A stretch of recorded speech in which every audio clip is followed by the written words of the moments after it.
नमस्कार विद्यार्थियों, मैं Suman Maharaja Agrasen public senior secondary school से। आज हम कक्षा 7वीं के संस्कृत विषय में चतुर्थ पाठ हास्य बाल कवि सम्मेलनम का अध्ययन करेंगे। इस पाठ में 4 बालक कवि अपनी कविताओं को सुनाते हैं और श्रोतागण का मनोरंजन करते हैं। आइए पढ़ें चतुर्थ पाठ हास्य बाल कवि सम्मेलनम। विविध वेशभूषा धारिण, विभिन्न प्रकार की वेशभूषा को धारण किए हुए चत्वार बालकव्य, 4 बालक कवि मंचस्य उपरि उपविष्टा सन्ति, मंच के ऊपर बैठे हैं। उपविष्टा बैठे, मंच के ऊपर बैठे हैं। अधः श्रोतारय, नीचे श्रोतागण। हास्य कविता श्रवणाय, हास्य कविता को सुनने के लिए। उत्सुका सन्ति, उत्सुक हैं। कोलाहलम च कुर्वन्ति, और शोर करते हैं। संचालक, संचालक वह होता है जो मंच का संचालन करता है, वह बोल रहे हैं। अलम कोलाहलेन, कोलाहल मत करें। अद्य परम हर्षस्य अवसरें यत्, आज बहुत अधिक हर्ष का, खुशी का अवसर है कि अस्मिन् कवि सम्मेलने, इस कवि सम्मेलन में काव्य हंतारे, काव्य को नष्ट करने वाले, कालयापकाश, समय को बर्बाद करने वाले, भारतस्य, भारत के, हास्य कवि धुरंधरा, श्रेष्ठ हास्य कवि, श्रेष्ठ धुरंधरा, श्रेष्ठ हास्य कवि समागता संति, आए हुए हैं। कि आज बहुत अधिक खुशी का अवसर है कि इस कवि सम्मेलन में काव्य को नष्ट करने वाले और समय को बर्बाद करने वाले भारत के श्रेष्ठ हास्य कवि आए हुए हैं।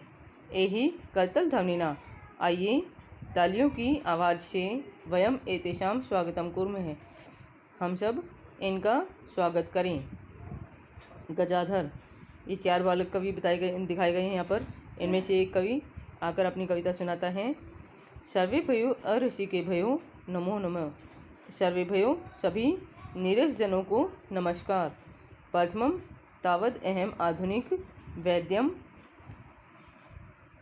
उद्दिश्य शवक्यम काव्यम श्रावयामि। पहले तो मैं आधुनिक वैद्य के बारे में अपनी कविता सुनाता हूँ। वैद्यराज नमस्तुभ्यम, नमस्कार है। यमराज सहोदरों, यमराज सहोदर। वैद्यराज, हे वैद्यराज, आपको नमस्कार है। यमराज के सगे भाई। यमस्तु हरति प्राणान, यमराज प्राणों का हरण करता है। वैद्य प्राणान धनानि च, और वैद्य प्राण और धन दोनों का हरण कर लेता है, दोनों को ही लेता है, हर कर लेता है, हर लेता है। सर्वम उच्चै हसन्ति, सभी जोर से हंसते हैं। कालांतक, कालांतक दूसरे कवि का नाम है।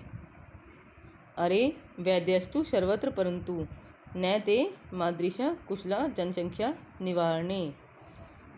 अरे वैद्य तो सब जगह हैं, परंतु जनसंख्या क्या निवारण करने में मेरे जैसा कुशल नहीं है। जनसंख्या का निवारण करने में मेरे जैसा, मादृशा मेरे जैसा कुशल नहीं है। ममापि काव्यम इदम शृण्वन्तु भवन्तः, मेरे भी काव्य को सुने।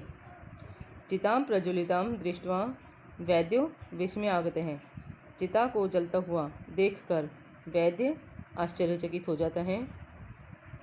न अहम गतो, न मैं गया, न मैं भ्राता, न ही मेरा भाई गया। कस्येदम हस्तलाघवम, तो यह किसके हाथ की सफाई है कि वह व्यक्ति मारा गया। सर्वे पुनः हसन्ति, सभी फिर हंसते हैं। तुंदिल, तुंदिल एक तीसरे बच्चे का नाम है जो अपनी कविता को सुनाता है। तुंदस्य उपरि हस्तम आवर्त्यन, तोंद के ऊपर हाथ फेरते हुए। तुंदिलो अहम भो, अरे मैं तुंदिल हूँ। ममापि इदम काव्यम श्रूयताम, मेरे भी काव्य को सुने। जीवने धार्यताम च, और जीवन में धारण करें। पर अन्नम प्राप्य दुर्बुद्धे, हे दुर्बुद्धि, पराया भोजन प्राप्त करके माँ शरीरे दयाम कुरु, अपने शरीर पर दया मत करो। परान्नम दुर्लभम लोके, संसार में पराया भोजन बड़ी दुर्लभता से प्राप्त होता है, मतलब बड़ी कठिनाई से प्राप्त होता है। शरीराणि पुनः पुनः, शरीर तो फिर भी बार बार मिल जाते हैं। सर्वे पुनः अट्टहासम कुर्वन्ति, सभी फिर अट्टहास करते हैं, मतलब जोर से हंसते हैं। चारवाक, ये इन चारों बच्चों में चौथा कवि आकर अपनी कविता सुनाता है। आम आम, हाँ हाँ, शरीरस्य पोषणम सर्वथा उचितमेव, शरीर का पोषण सर्वथा उचित है, हमेशा उचित है। यदि धनम नास्ति, यदि धन नहीं है, तदा ऋणम कृत्वापि, तो ऋण लेकर भी पौष्टिक भोजन, पौष्टिक पदार्थ एवं भोक्तव्य, पौष्टिक पदार्थों का ही सेवन करना चाहिए या उनको खाना चाहिए। तथा कथयति, चारवाक कवि, और चारवाक कवि कहते हैं, यावत जीवेत सुखम जीवेत, जब तक जियो सुख से जियो। ऋणम कृत्वा घृतम पिबेत, ऋण लेकर भी घी पियो। श्रोतारे, तर्हि ऋणस्य प्रत्यर्पणम कथम, तो ऋण कैसे चुकाएं। चारवाक, श्रूयताम मम अवशिष्टम काव्यम, चारवाक मुनि बोलते हैं, चारवाक जो बच्चा कवि है, बाल कवि है, वह बोलता है, श्रूयताम मम अवशिष्टम काव्यम, मेरे बचे हुए काव्य को सुने। अवशिष्टम, बची हुई कविता को सुने। घृतम पीत्वा श्रमम कृत्वा, घी पीकर परिश्रम करके ऋणम प्रत्यर्पयेत जन्य, लोगों को अपना ऋण चुकाना चाहिए। काव्य पाठ श्रवणेन, काव्य पाठ को सुनकर प्रेरित हुआ एक बालको अपि, एक बालक भी आशु कविताम रचति, एक छोटी सी कविता बनाता है।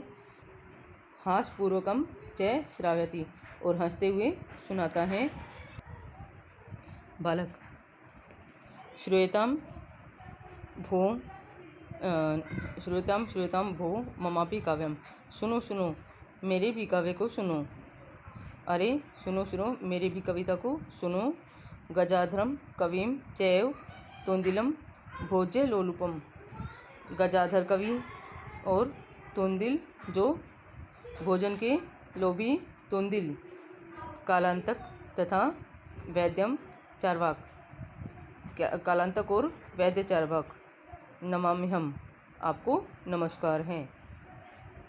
काव्य श्रावयित्वा हा हा हा इति कृत्वा हस्ति, काव्य को सुनाकर, अपनी कविता को सुनाकर हा हा हा इस प्रकार से हंसता है। अन्य चापि हसन्ति, अन्य लोग भी हंसते हैं। सर्वे गृहम गच्छन्ति, सभी घर चले जाते हैं। तो बच्चों, यह पाठ आपका पूर्ण हो गया है। इस पाठ के शब्दार्थ को अच्छे से रीड करें, इसकी हिंदी को ध्यान से पढ़ें और अपनी नोटबुक में लिखें और याद करें। धन्यवाद।